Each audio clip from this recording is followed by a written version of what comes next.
Hello दोस्तों, कैसे हैं आप सब। उम्मीद करता हूँ अच्छे होंगे। एक बार फिर से स्वागत है हमारे कोड का वेग में, जहां हम कोड सीखेंगे आसान भाषा में और बेसिक स्टाइल में। दोस्तों, आज हम फुल सीएसएस कोर्स का लेसन 4 स्टार्ट करने जा रहे हैं, जिसमें हम सीखेंगे सीएसएस बॉक्स मॉडल के बारे में। दोस्तों, अभी तक आपने हमारा लेसन 3 चेकआउट नहीं किया तो प्लीज़ चेकआउट जरूर कीजिएगा। और साथ ही दोस्तों, अगर आपने हमारा चैनल लाइक शेयर और सब्सक्राइब नहीं किया तो प्लीज़ सब्सक्राइब जरूर कीजिएगा, ताकि आने वाले वीडियो का नोटिफिकेशन आप तक आता रहे। तो चलो स्टार्ट करते हैं। दोस्तों, जैसे कि हम अपने कंप्यूटर स्क्रीन पे आ चुके हैं, तो चलो देखते हैं सीएसएस बॉक्स मॉडल एक्चुअली होता क्या है। एक बार उसके इंट्रो समझ लेते हैं। सीएसएस में बॉक्स साइजिंग एक प्रॉपर्टी है जो कि एलिमेंट की हाइट एंड विड्थ को कैलकुलेट करके कंट्रोल करती है। ठीक है। फिर है, इसका यूज़ करने से लेआउट कंसिस्टेंसी बनी रहती है एंड रिस्पॉन्सिव डिज़ाइंस, जो कि हम बोल सकते हैं अलग अलग डिवाइस जो होती है, जैसे मोबाइल हो गया, टैबलेट हो गया, डेस्कटॉप हो गया। ठीक है ना। तो उसमें क्या होती है, क्रिएट करना भी आसान हो जाता है। यानी कि वो क्या होता है, एक तरह से प्रॉपर डिज़ाइन बनाने में इसका काफ़ी रोल होता है, इस प्रॉपर्टी का। ठीक है ना।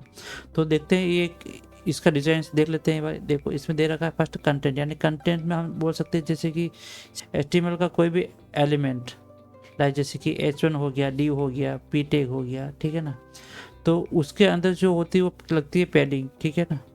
फिर आती है बॉर्डर, आती है उसके बाहर, फिर होती है मार्जिन। तो ये इसका इस टाइप से इसका फ्लो में चलती है। ठीक है ना।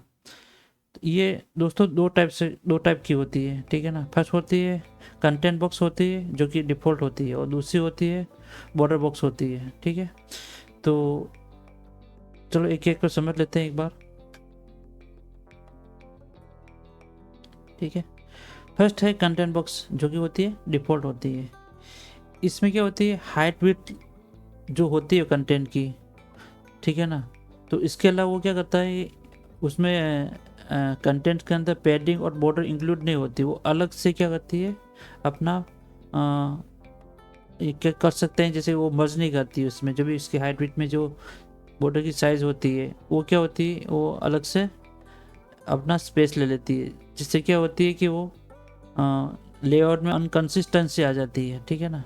जैसे सिंटेक्स में दे रखा है, जैसे हम समझ सकते हैं, जैसे कि कंटेंट की विड्थ दे रखी है और पैडिंग लेता है तो वो क्या लेफ्ट राइट से लेती है, और वैसे ही बॉर्डर भी वो लेफ्ट राइट लेती है।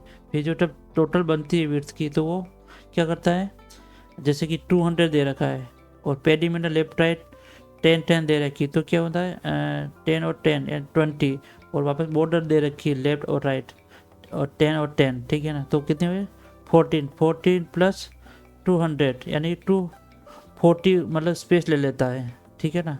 यानी कि 40 पिक्सल एक्स्ट्रा, और वो क्या करता है डिज़ाइंस के अंदर और भी एक्स्ट्रा स्पेस ले लेता है, जिससे क्या होती है वो डिज़ाइन थोड़ी सी अनकंसिस्टेंसी हो जाती है। ठीक है ना। वैसे हाइट में भी सेम ऐसे होता है। ठीक है ना। तो ये मेरी तरफ से मैं बोलता हूँ दोस्तों, इसको हम प्रेफर नहीं कर सकते कंटेंट बॉक्स को, जो कि डिफ़ॉल्ट होती है। इसलिए हम क्या करते हैं, जो सेकंड वाली जो प्रॉपर्टी होती है इसकी, बॉर्डर बॉक्स, ठीक है ना, तो वो हम क्या उसको हम यूज़ करना काफ़ी बेटर रहे। ठीक है। तो वो भी देख लेते हैं एक बार। ठीक है ना। तो इसमें क्या होती है, जो भी हम कंटेंट्स के अंदर हाइट विड्थ देते हैं दोस्तों, तो वो क्या होती है, पैडिंग और जो बॉर्डर जो होती है वो इसके अंदर ही उसको मर्ज कर देती है। ठीक है ना। यानी कि उसको इंक्लूड कर देती है। यानी जो फिक्स हमने विड्थ दे रखी, मान लो कंटेंट बॉक्स के अंदर, ठीक है, 200 दे रखी मैंने, तो ठीक है ना। तो 200 के अंदर वो क्या होता है, कैलकुलेट करके हाइट सॉरी पैडिंग और बॉर्डर को, ठीक है ना, जैसे 10 और 10 दे रखी मैंने, ठीक है ना, तो वो क्या कर देगा, उसके अंदर ही इंक्लूड कर देगी, यानी कि उसके पिक्सल कम कर देगी, विड्थ उसमें उसकी पिक्सल कम कर दी। जैसे कि उसने 200 दे रखी, तो उसमें मैं 10-10 दी है। ठीक है ना। तो वो क्या 180 कर देगी, और 2 10-10 क्या कहते हैं बॉर्डर और पैडिंग उसमें इंक्लूड कर देगी। ठीक है ना। यानी कि वो फिक्स रह जाएगा बॉक्स। तो उससे क्या होगी, कंसिस्टेंसी डिज़ाइंस की बनी रहेगी। तो चलो इसके दोनों के एग्जाम्पल एक बार देख लेते हैं दोस्तों। जैसे कि हम यहाँ पे लेते हैं, जैसे कि मैं लेता हूँ H1 टैग। ठीक है। ठीक है। उसके अंदर मैं कुछ कंटेंट लेता हूँ, CSS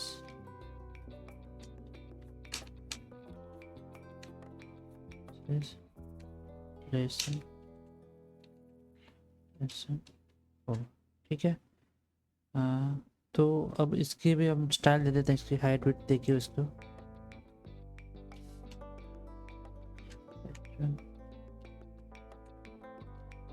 width 200 pixel, height 100 px, padding. दोस्तों वैसे हम पैडिंग क्या ऐसे भी दे सकते हैं, तो वो क्या होता है, लेफ्ट राइट टॉप बॉटम में सब में ये 10 पिक्सल लग जाएगी, ठीक है। और आप ऐसे भी दे सकते हो 10 10 10, ठीक है। यानी कि ये क्या होगा, फर्स्ट में टॉप में लगाएगा, ठीक है, क्लॉकवाइज में चलेगी ये, फिर राइट में, फिर बॉटम, फिर लेफ्ट, ठीक है ना। तो ये ऐसे लगती है 10 पिक्सल। आप चाहे तो 20 पिक्सल कर सकते हो लेफ्ट में या राइट में, ऐसा कर सकते हो। मतलब जैसे कि आपको एक ही लगानी सब चारों साइडों में, तो आप क्या कर सकते हैं, सिर्फ ऐसे 10 px दे सकते हो, ठीक है। तो भाई मैं 10 px देता हूँ यहाँ पे, और वैसे बॉर्डर में भी 10 px, ये भी चारों साइडों में ये क्या करता है 10 px अपने बॉर्डर ऐड कर देगी, ठीक है। लाइक एंड अब अपनी मेन प्रॉपर्टी आती है, वो है बॉक्स साइजिंग। कंटेंट बॉक्स होता है, वो होता है डिफ़ॉल्ट। अगर आप ये नहीं लिखोगे तो डायरेक्ट ये वैसे भी कंटेंट बॉक्स ही लेगी, ठीक है ना। और ये आप ऐसे भी दे सकते हो, ठीक है। तो चलो इसका आउटपुट देखते हैं, ठीक है। तो अभी आप देख पा रहे हो जैसे कि इसमें कंटेंट्स ये अपना हो गया, ठीक है ना। बॉक्स के अंदर जैसे हमने देखा था कि कंटेंट बीच में आता है, ठीक है ना। फिर अभी ये लगी हुई पैडिंग है, ये बॉर्डर और ये जो ये आ रहा लिखा हुआ टेक्स्ट, इसके बीच में जो लग ये आ रही है वो इसकी पैडिंग लगी हुई, और जो बॉर्डर है वो 10 पिक्सल लगा हुआ है, ठीक है ना। यानी कि 10 पिक्सल लिए और 10 पिक्सल लिए, ठीक है। देखो इसका यहाँ पे आपको इस पे जाओगे ना, इंस्पेक्ट करके इस पे देखोगे तो आपको यहाँ पे भी दिखा देगा। देखो जैसे हमने 200 ली थी इसकी विड्थ, ठीक है, और 100 अपन ने क्या लिया था, इसकी हाइट ली थी, ठीक है ना। तो 200 मल्टीप्लाई 100, ठीक है ना, यानी कि हाइट विड्थ हाइट लग गई यहाँ पे, ठीक है। अब ये क्या करा, पैडिंग ले रहा पहले, ठीक है। ये पहले कंटेंट का आ गया, अभी फिर पैडिंग आ गया, फिर बॉर्डर आ गया, फिर मार्जिन आ गया, ठीक है। ये फ्लो चल रहा है इसमें, ठीक है। तो इसमें देखो कंटेंट का बता रहा है इसमें, देखो आप इधर देखना, इधर हाईलाइट हो जाएगा 200 विड्थ है इसकी और 100 इसकी हाइट है, ठीक है। पैडिंग ये लग रहा है, ठीक है, 10 पिक्सल, ठीक है। और इसके बाद में बॉर्डर लग रही है, ये पॉइंट में आ रही है, लेकिन दोस्तों ये 10 पिक्सल ही है इसमें, ठीक है ना। तो देखो left right left, top right bottom left, ठीक है। वैसे पैडिंग भी ऐसे लग रहा है, लेफ्ट टॉप राइट बॉटम, ठीक है। और मार्जिन अपन ने नहीं दे रखी है, डिफॉल्ट ले रहा है अभी, ठीक है ना। तो मार्जिन में या डिफॉल्ट में दे देता हूँ इसमें 0,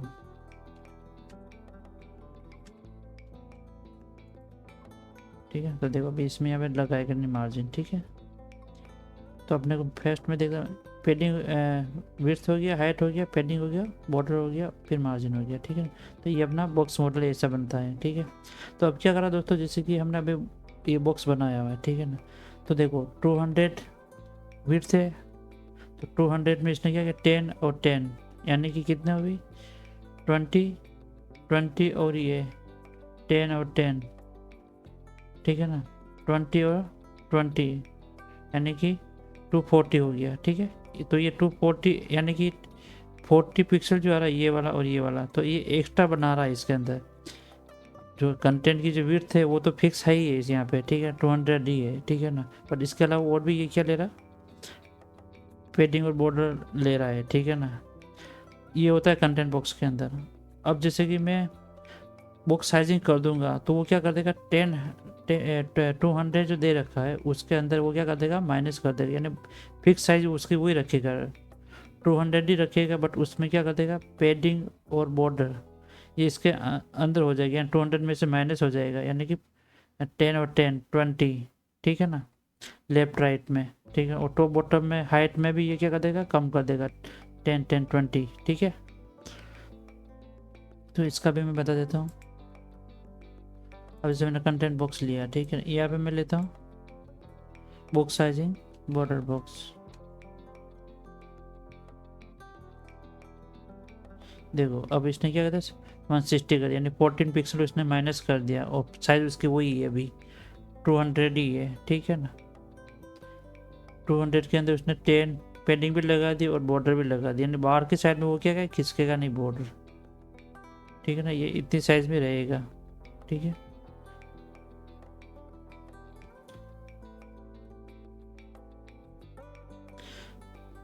ये पेडिंग 10 हो गई, लेफ्ट में, राइट में 10 20 और ये 10 10 पिक्सल, ठीक है, 10 और 10 20, यानी कि 20 और ये 20 40 40, 200 में से 14 माइनस किया तो 160 हो गया, ठीक है ना। और वैसे हाइट में भी इसने 100 था तो इसमें 14 पिक्सल माइनस कर दिया, तो इसमें ये एग्जिस्ट कर दिया कंटेंट के अंदर, ठीक है। तो ये क्या होता है, ये बॉक्स वहीं फिक्स रहता है, उसमें से आगे पीछे ये स्पेस नहीं लेता है इसमें, ठीक है ना। तो वो उसके लिए यूज़ होती है दोस्तों, ठीक है ना। तो बस इसमें से इतना सा डिफरेंस होता है दोस्तों, और कुछ नहीं है, ठीक है। और ये काफ़ी इंपॉर्टेंट होती है, अभी लगता है आपको ऐसा है पर बहुत सिंपल है, बस बहुत इसका इम्पोर्टेंट रोल होता है। तो आप इसको जब भी आप यूज़ करो अपने कोड के अंदर, तो ये CSS की प्रॉपर ज़रूर अप्लाई करना बॉडी के अंदर, ठीक है। तो दोस्तों इस लेसन में बस इतना ही, मिलते हैं नेक्स्ट वीडियो में कुछ इंटरेस्टिंग CSS प्रॉपर्टी के साथ में, ठीक है दोस्तों। और अब आपका किसी प्रकार का कोई क्वेश्चन या कोई डाउट हो तो आप हमें कमेंट बॉक्स में कमेंट कर सकते हैं। और दोस्तों जाते जाते सब्सक्राइब जरूर कीजिएगा हमारे चैनल को, ठीक है। तब तक के लिए टेक केयर, थैंक यू।